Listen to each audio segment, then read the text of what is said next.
Hi guys, welcome back to the class. Today we are going to see factor pricing, marginal productivity theory and Ricardian theory of rent under general economics topic, right? Now, first we will understand what is marginal productivity theory. Guys, this video is about two theories.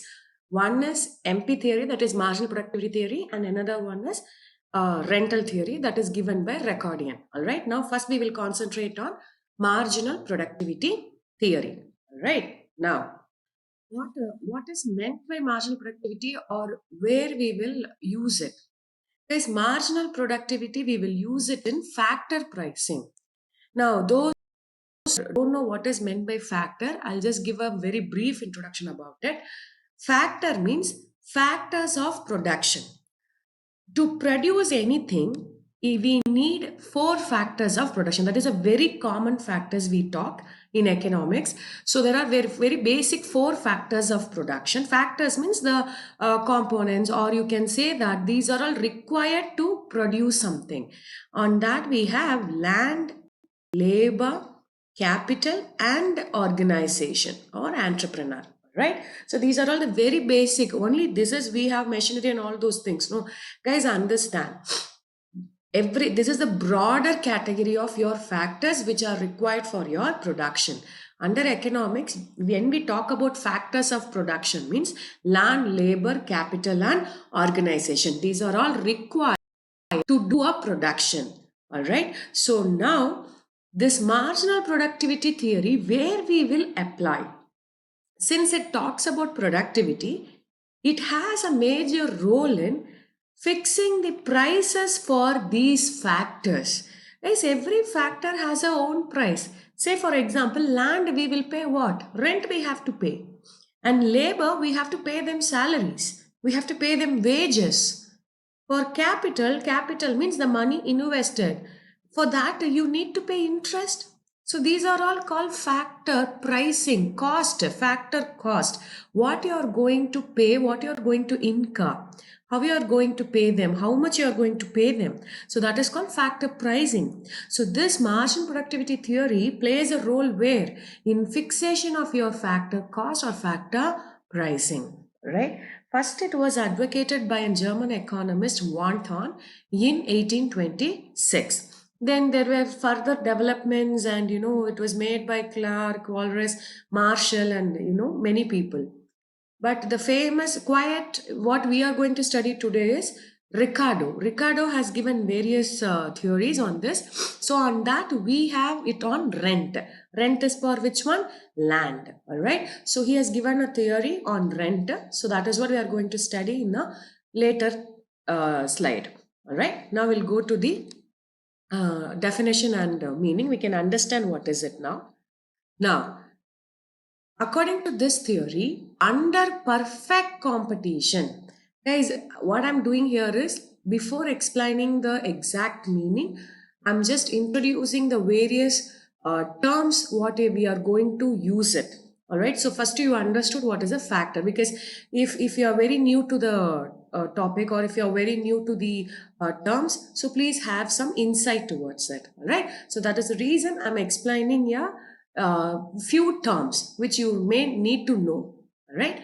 Now, first you got to know what is the factor, or what is a factor, what are the factors of production. Now we are using the word perfect competition. Guys, understand, when we talk about a market, there are various types of competitions. Perfect, imperfect. Under imperfect, we have monopoly, monopolistic, oligopoly, duopoly.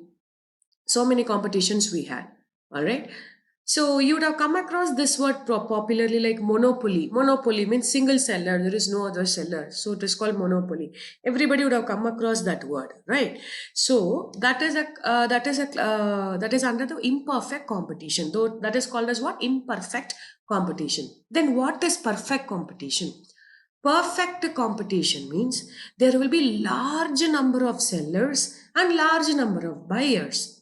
And the second one is the product which is sold is homogeneous in nature. It is very similar, it is very identical, and it is homogeneous. All right, that is another important point of what?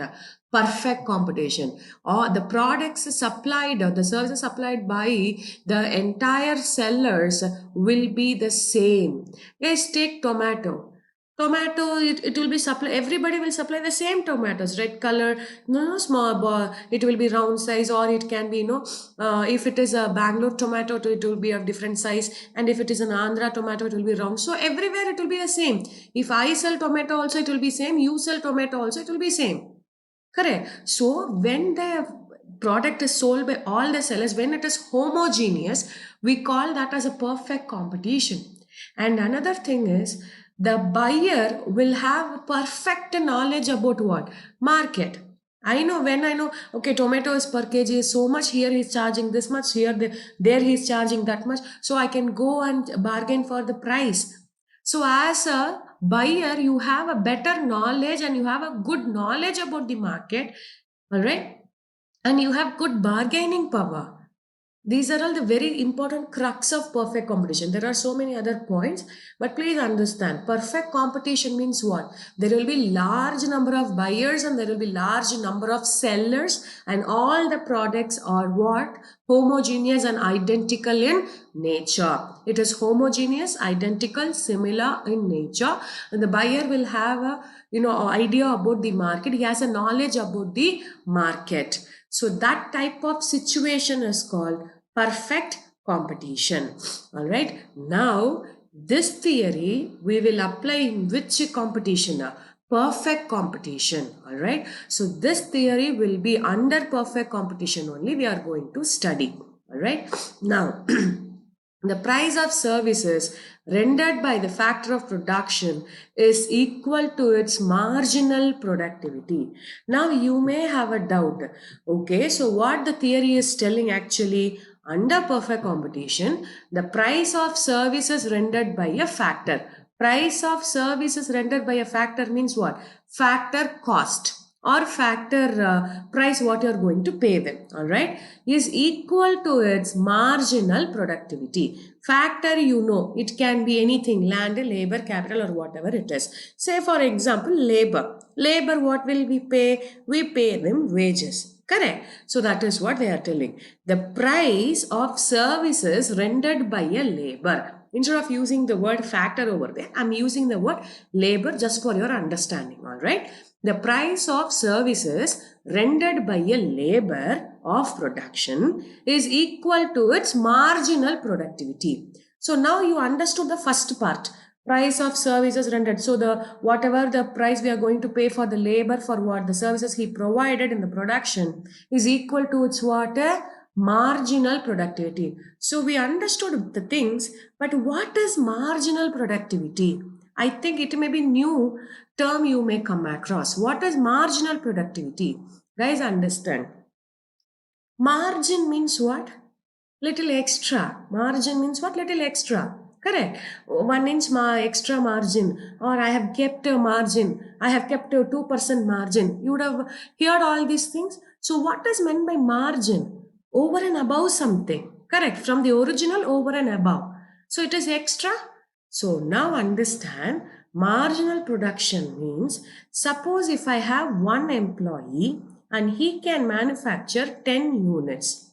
All right. I appointed one more employee. So now how many employees are working? 2 employees are working. Now both together, the total production made by them is say 25. Both together, they manufacture how much? Totally 25 units. Now tell me guys, because of having one more additional labor, because of what? Having one more additional labor, how much extra you manufactured? Easily you may say when one was there it was 10, but when 2 people were there they were able to produce 25, means because of that one person extra we are able to produce how much extra? 15 units we are able to manufacture or not? Extra I'm talking about. From 25 to 10 means 25 minus 10, how much extra you manufacture? 15. If only one person was there, he would have manufactured only what? 10. But when two persons were there, when I applied or when I employed one more labor, I got totally 25 units, which means appointment of that extra labor give me an increase of how many units? 15 units. Then what does it mean? Extra I got how much? 15 because of appointing what? One more employee, one more labor. Then this is extra units produced is called marginal product. That is called what? Marginal product. Now I'll read the definition for you. Marginal product refers to the increase in amount of output, all right, by the addition of 1 unit of factors of production while keeping the other factors constant. Okay, we will come to this point later. Okay, we will talk about the first line. Now, marginal product refers to increase in the amount of output. So, is it increased or not? Yes. So, increase in the amount of output because of what? By addition of 1 unit of factor of production. By addition of what? 1 unit of factor of production. So, labor is your factors of production? Yes. So by adding one more labor, there is an increment in my total production, and that increment is nothing but my marginal product. Understood? Yes. Now what they are telling, while keeping the other factors constant. Guys, in economics, always when we are studying some theory, when we are trying to prove some theory, we always take one factor as a variable and other factors remains constant. For this, we call a condition called ceteris paribus condition. Ceteris paribus condition. All right. So now other factors constant means land, labor, capital, organization. Now, land remains constant, capital remains constant, organization remains constant. Which one is changing in my example? Labor will be changing. All right. So, any of these things you can change. I am changing labor here just for easy understanding. All right. So, when I keep on changing labor, 1 to 2 I change, 2 to 4 I can do, or 2 to 3 I can do. So, when I keep on changing the labor, but other factors remains what? Constant, then the increment in the production, all right, the increment in the production, how much it is increasing, by how much it is increasing, then that production is called as what? Marginal production or marginal product. All right, now we will read what is marginal productivity, guys. Right, now see here, the increase in the output with addition of 1 unit of factors of production is known as marginal productivity. So the ability for the factor to produce something extra, correct? So that is called what? Marginal productivity. So what is meant by marginal product, guys? When we add one more unit of input, rather than I call it as factor, if I call input though, you may easily understand. Yes or no? Because if we give input, we will get what? Output. Correct. So, for your understanding, I'm using the word input. When I add or when I employ one more unit of input, that is your factor, how much I'm going to get extra, the units what I'm going to get extra, that extra is called as what? Marginal. Additionally, all right, what I'm going to get additionally, that is called what? Marginal productivity. See here, with increase in the output with addition of 1 unit of factors of production, 1 unit of factors of production. So if I add one more employee, how much I'm going to get increased, how much I'm going to get extra by adding him. What is the benefit, guys? It is like you are looking for the benefit over there. If one person is there, he is giving 10. All right. If I add one more person, how much I will get? What benefit I will get? Okay, I'm getting totally 25, means extra 15 units I'm getting. Good. Let me go for it. We will think or not. So that concept is called what? Marginal productivity. All right. Now, definitions they have given based on that. See, I have given you various definitions. As per Clark, Under static conditions means nothing is changing, it is other things remaining same. Every factor including entrepreneur would get a remuneration equal to what? Marginal product. So what they are telling for this, the price what you're going to pay for your factor, that will be based on what? Their marginal product. Of course, how much benefit, guys, when you go for an interview or whenever you somebody asks, if I employ you, what benefit as an employer I'm going to get? What are you going to give it to me? That is what they will ask, yes or no. So in that case, what they are telling, why? Because they are asking is, what is the benefit I'm going to derive from you? Everybody, if I appoint everybody, they are going to give me 10 units. What is the point in getting you or somebody else? But you may say, sir, I can save cost. That is the extra thing I can give it to you. Or, I may manufacture 12 units. So extra you may get what? 2 units. So based on that, your remuneration. So what Clark is, that is the main crux of this theory, guys. So what they are telling, according to Clark, the remuneration will be equal to what? Their marginal product, ability to give extra. All right. Now, as per Mark Bloch, the marginal productivity theory contends that in equilibrium, each productive agent will be rewarded in accordance with its marginal productivity. More or less, the definitions are similar. Now we will understand there are various marginal productivity, guys. First we will study marginal physical productivity. What is it? Here we are talking about units. Here we are talking about what? Units. Physical productivity means units.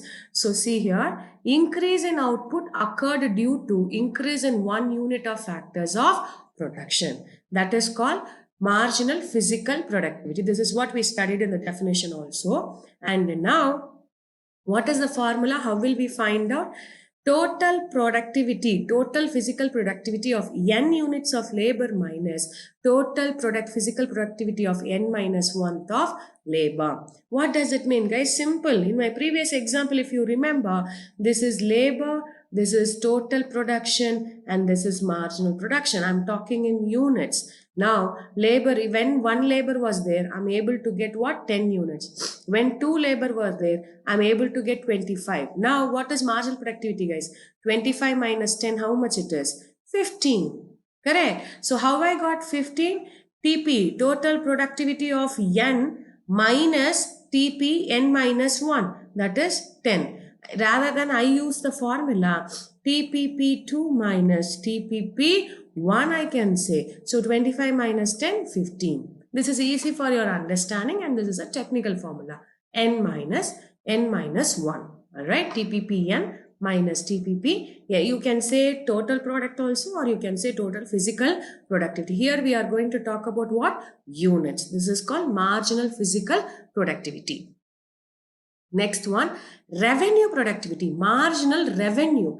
Guys, one side you are studying about what? Your production, how much production you are going to give me extra, how much units you are going to produce and how much units you are going to give me extra.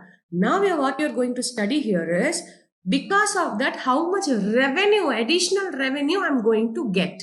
How much additional revenue I am going to get. That is what, under which one? Marginal revenue productivity. Now we'll see here the marginal productivity with respect to what? A change in the total revenue. Guys, when the production is increasing, obviously my revenue will also increase or not, because you are not going to keep the product produced and keep it in your godown. No, you will be selling out in the market. Correct. When I produce 10 units, I got some income. Means when I produce 25, definitely I'm going to get some higher income. Correct. Income more than what I got from 10. That is a logic, no? So now what you're going to study here is, okay, because of that one employment, you manufacture extra 15 units. And because of that, how much revenue you got additionally? And that revenue is called what? Marginal revenue. And when you study the relationship between that and the units, then that is called marginal revenue productivity. All right. See here, marginal revenue productivity may be defined as addition to the total revenue resulting from employment of 1 unit of factors of production, all other things being constant. Now we will read the line again. So what they are telling, addition to the total revenue resulting from what? Employment of one unit of factors of production. The same thing, guys. In the previous video slide, you talked about units. You said by employing second labor, one more labor extra, I am able to manufacture 15 units extra. So production is done. Once production is done, what you are going to do? You are going to sell.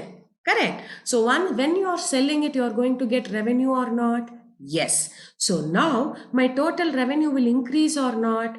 Yes. Now your total revenue is increasing, resulting from what? Increase in the product. Product means productivity. Increase in the productivity is because of what? Because of employing one more additional labor. Now, can you understand that linkage between these two guys? Yes. So that is called marginal revenue productivity. Now we will understand this with an example. Suppose one labor is able to produce what? Wheat, which is worth how much? 50. One labor, he is producing wheat and that can be sold for how much? 50. One more labor is hired. Then both together they are producing some wheat and the value is say 60. That can be sold for how much? 60. Now tell me guys, how much is the extra revenue we got because of employing one more labor? You can easily tell. When only one person was there, I was able to sell it for 50. I can sell 50 rupees worth of wheat. When two persons were there, I can sell 60 rupees worth of wheat, which means that second person has contributed 10 rupees worth. Second person has contributed how much worth? 10 rupees. How we got? 60 minus 10. 60 minus 50, that is equal to what? 10. Yes, guys, this is the formula. Marginal productivity into marginal revenue. What is meant by marginal revenue here? Guys, understand, under perfect competition, marginal revenue is equal to average revenue is equal to price. All right. Okay. So marginal revenue productivity is nothing but your marginal revenue into marginal physical productivity. This is the formula. Or if you want to write it in the previous formula, you can write total revenue N minus total revenue N minus 1. You can write like this also. Am I clear? So now marginal revenue productivity means what? If I am employing one more extra person, how much revenue I'm going to get extra? That is called what? Marginal revenue productivity. I hope you understood this. Next one is value of marginal productivity. What is meant by value of marginal productivity? Guys, it is similar to your revenue. It is similar to your revenue. We will see that. See here, value is by multiplying what? Marginal physical productivity with the price of the product produced. With the price of the product what? Produced. Yeah. According to Ferguson, the value of marginal product of a variable factor is equal to its marginal product multiplied by what? Market price of the commodity in question. Ma'am, it is similar to the previous formula. Now, guys, understand, under perfect competition, when you study, various competitions, under perfect competition, you study one scenario where the price is equal to its marginal revenue, where the price is equal to its average revenue. All right. So that is the reason you may feel it looks similar. All right. Now, value means it is nothing but when my MPP is multiplied by the market price, then that is called value. How much worth the marginal product is. That is what I'm going to find under which one? VMP. Now, for example, see, market price of wheat is how much? 10 per quintal. And for additional labor is 4 quintals of wheat. So because of hiring one more labor, I'm able to manufacture extra how many quintals? 4 quintals. Now what is the value of it? 4 quintals, I can sell it for how much? 10 rupees. So 4 into 10, how much? 50. Yes or no? Now, ma'am, what is the difference between this and the previous one? Guys, understand. Here, I'm talking about the value of the total value of the extra production. There, in your revenue, how much extra you have added. That is the difference between revenue and the value. I hope you understood the difference. All right. So now we will see what are all the assumptions they have made for this theory. All right. Perfect competition in the product market, perfect competition in the factor market. Guys, product market means the products they are talking about. Factor means that labor market, land market. What are the factors are there? They are talking about that factor market. That's it.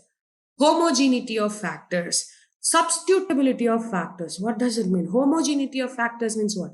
All the factors can produce the same thing.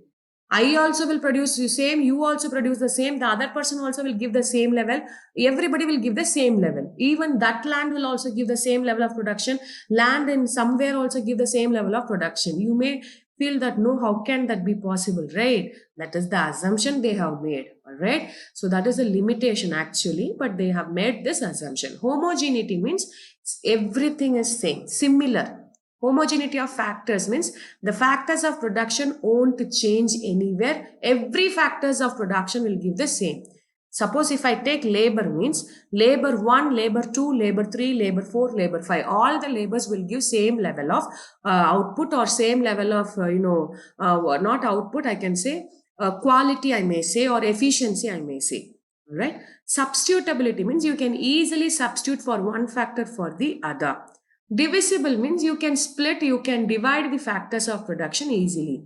And maximum profit, full employment. So they are assuming that in the economy there is full employment and this technology remains the same throughout. The technology remains the same throughout. All right.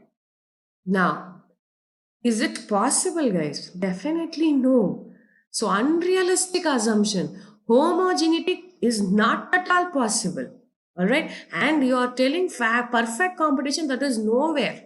Perfect competition is nowhere. All right. So that this is a major limitation.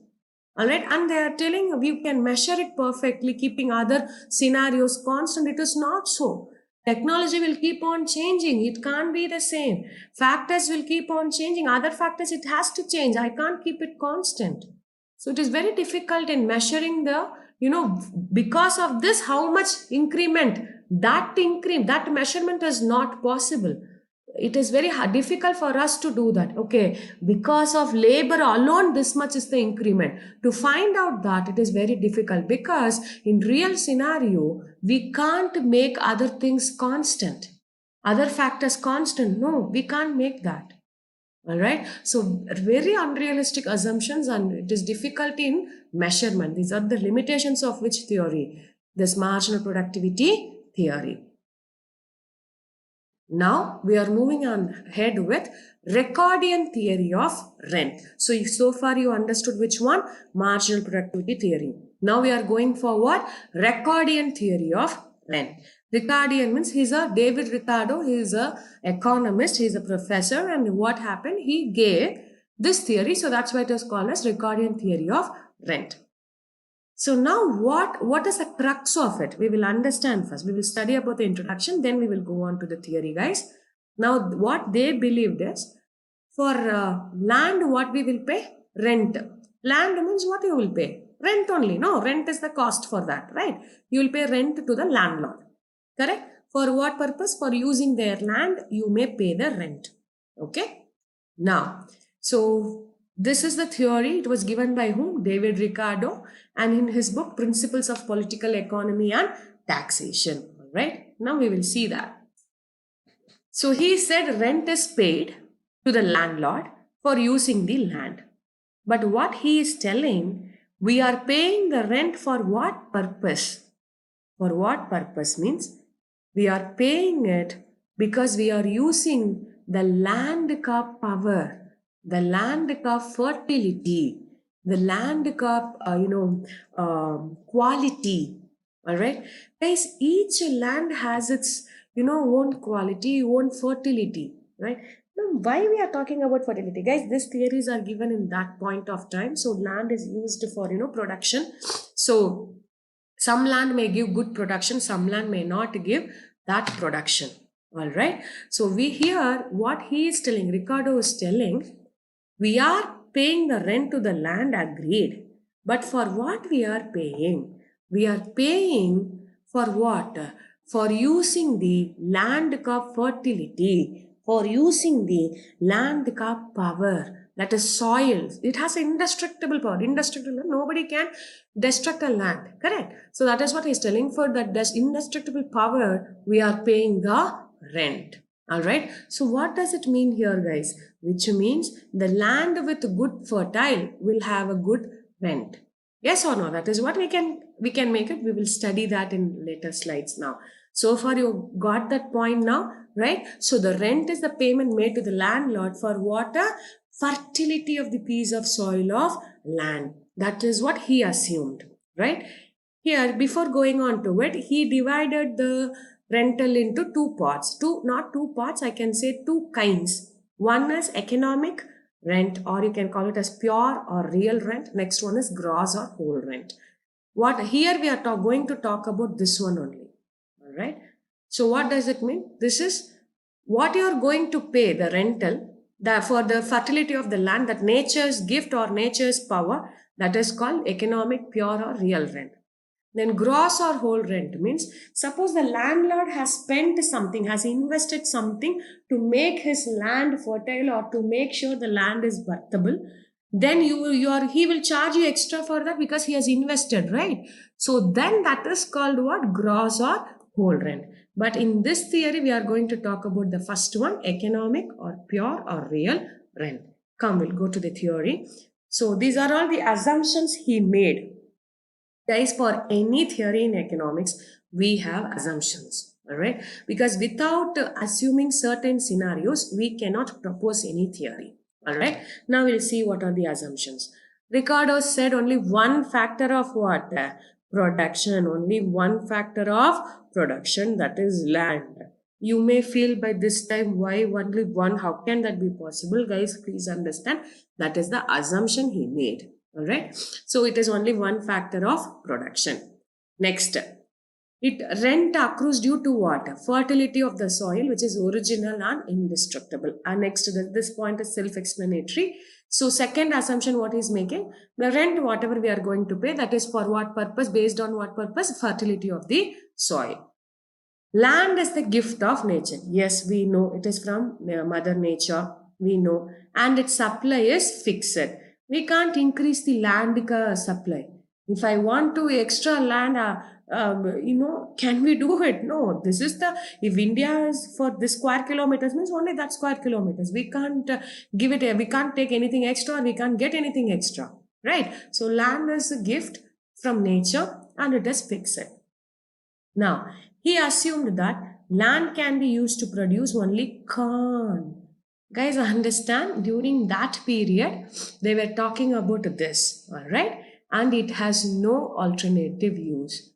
How can that be possible, ma'am? Because they can use land for various purposes. Again, I'm telling you, this is an assumption he is trying to make. All right. So what he is assuming it that land can be used for only one purposes, and that is also to produce what? Corn. Next, most fertile land will be used first, and then we move on to the less fertile land. So what he is telling, if there are very many lands, first I will use which one? The good ones. Then I will go on to the average, and then the worst ones. So that is what he is telling. Then there is a perfect competition. By this time, you got to know what is perfect competition in the land lease market, which means land market, you have a perfect competition. This means there are many landlords willing to rent out what? Their homogeneous piece of land. So every landlord, there are many landlords and their lands also what? Homogeneous in nature. And it is a long-term concept. All right. So you are okay with the assumptions now? Shall we proceed with the definitions? Now, marginal land. Before moving on to the theory, we have to understand one terminology called marginal land. What is marginal land? Guys, understand. If I have a land, I will do the activity, I will do the production activity, and I will get the produce. Okay. Suppose land is there. I did all the activity and cost of production is, say, for example, 10. and I got the output. Now I sold in the market, then I got, for example, 40 rupees. This is sold, this is cost. Now what is my income? 40 minus 10, 30 rupees is my income. Alright. Now I invested 10, cost is 10, then I got the price only as 10. Now how much is my income? Nothing. You just to put, and whatever you got, that is also exactly equals to what? Your cost, right? So now, if this scenario is there in any land, then that land is called what? Marginal land. We will read the definition now. Alright, see here, David Ricardo, as the land can be divided into several categories on the basis of what? Fertility, called as grades of land. Grade 1, grade 2, grade 3, grade 4. Top class land is a, whatever you do, you will get, good returns. We would have come across those wordings, yes or no? That is called grade 1 land or grade 2, super quality land, like that, right? Next. So, and then what he is telling, the human beings at first uses what? Always they will use best quality, and then he moves on to the lesser fertile or quality of land. Guys, already I told you. First he may use which one? Good quality or best quality, and then the average, and then the less average, and then the worst land. Alright. Then what he is telling, he will continue this process till where? Till the reach the piece of land where the amount invested in it becomes equal to the revenue received on such a piece of land. So this is what they are talking about. And there shall be no residual amount, and the rent will be what? Zero. Such land shall be known as what? Marginal land. Are you getting it? So this is called what? Marginal land. Whatever the amount invested, that is equal to the revenue which I generated from that land, then that type of land is called what? Marginal land. According to Ricardo, this is low fertile or lesser quality land. You understood the meaning of marginal land? Yes. Now we will understand this theory with an illustration, guys. See here, P, Q, R, S, T, different type of lands. Now cost incurred is 300, value of output is what? 600. Now what he is telling, the rental you can pay for that could be what? 300. How got 300? Why? Because see, you invest 300 rupees, but the value of the output sold for 600, the extra what is there, that would be equal to the rent, because that is the addition it has made, that is the value of the land. Ricardo is trying to say that the rental is based on the revenue given by what? The land. All right, so here he is trying to equate it with the rent paid. Now Q, cost incurred is 300, value of output is 500. So the extra, how much he got? 200. Like that he keep on doing. In this, if you see, yes sir, cost incurred is 300 and value of the output is also 300. So the extra we got is 0. Not extra, the revenue we got is what? The excess of revenue is what? 0. And this is called marginal land. We will stop here and we will not go here to T. Why? Because this is loss. We will not go here. We will stop at where? Yes. All right. Now, what he is coming to tell, we will understand. Rent is price determined.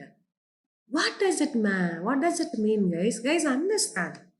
See, whenever you would have studied in your costing or you would have studied in your accountancy, not accountancy exactly, costing, you would have studied this. It is quite logical. Suppose if I want to sell some product, how will you fix the price? You will say, okay, to get that product, the cost of the product, the cost of production is say 10 rupees and I will keep 2 rupees profit. So my selling price would be 12. That is what you will tell. Okay. Now, in that cost you are telling, no, cost of production. In that you will put everything. Right, raw material, labor, there is wages, salaries, overhead cost, electricity, advertisement, everything you will add. Correct? In that rental paid to the factory or rent paid to the land, everything is cost of production. you will add, and you will find out your cost. On that you will add profit, and then you fix your selling price. This is what we studied in costing, right? But what Ricardo is telling, it is ulta. Rent is, in that only rent he is talking about. Rent is price determined. What does it mean? Guys, understand. Don't think it in today's scenario. Please think. Ricardo has assumed only con. Ricardo has assumed what? Con. So think that. What Ricardo is telling, the rent for that land is based on the value what you are going to get for the corn which is produced from that land. Are you getting it now? So if the corn is priced high, if the corn is getting good price, means then the rental for that land from where you grown that corn will increase.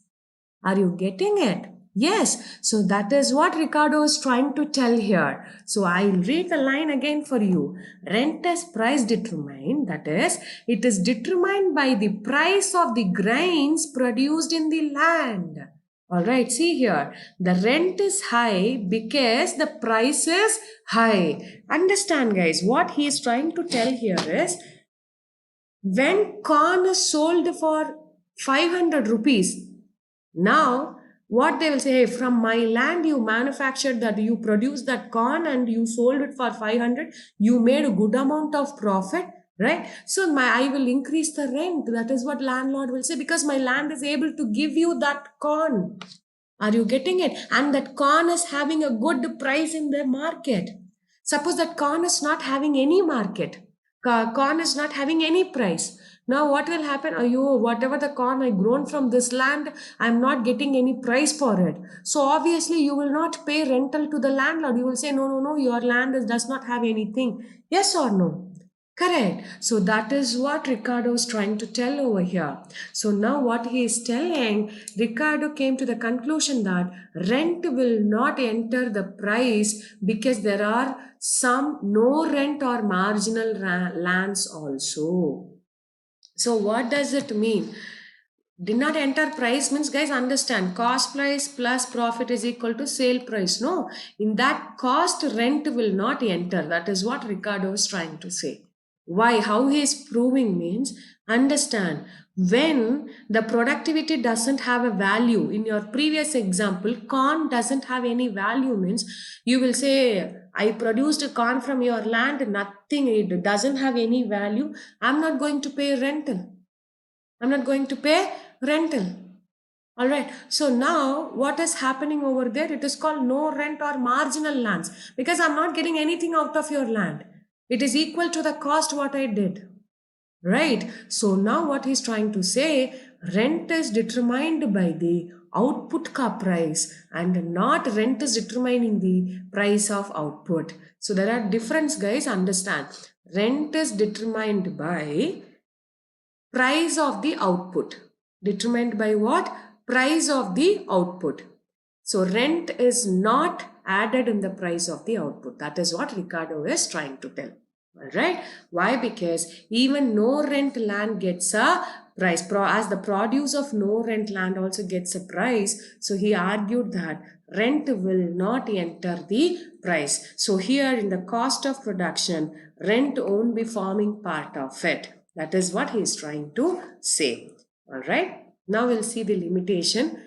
See, this rent, it is not only on the land alone. First thing, that assumption itself is wrong. Right? And he is telling on fertility of the soil, but not because of the fertility, guys, because of the scarcity. Since the land, guys, whenever you go, wherever you go, it is because we know that supply of land is what? Fixed. And many people requires that. And rent will be keep on increasing because demand is more. All right? Because of scarcity. Second thing, what he is told, he first, the most fertile land will be cultivated, and then we'll move on to the lesser fertile land, and that is also not accepted.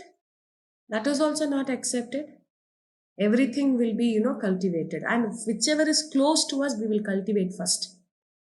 Obviously, practically what people will do, whichever is near to them, whichever is closest to them, they will cultivate. You can't travel to, say, fertile land will be there in forest area, will be there in hill areas. Can we go there? Obviously, no. Yes, and then what he said, rent is the residual amount left after other factors are paid. But in reality, what? It is not a residual amount. Yes or no? Profit is your residual amount. Guys, understand what Ricardo is telling. Rent is the last one you are going to pay, but not so. You have to pay to the landlord, labor, capital, and then last only profit. Profit is for whom? Organization can take the profit as the last. Whatever is remaining, that is to the organization. If nothing is remaining, nothing is there to the organization. That's it. But Ricardo is telling rent is the last. No, profit is the residual amount. All right. So I hope you understood these theories, guys. I wish you all the best.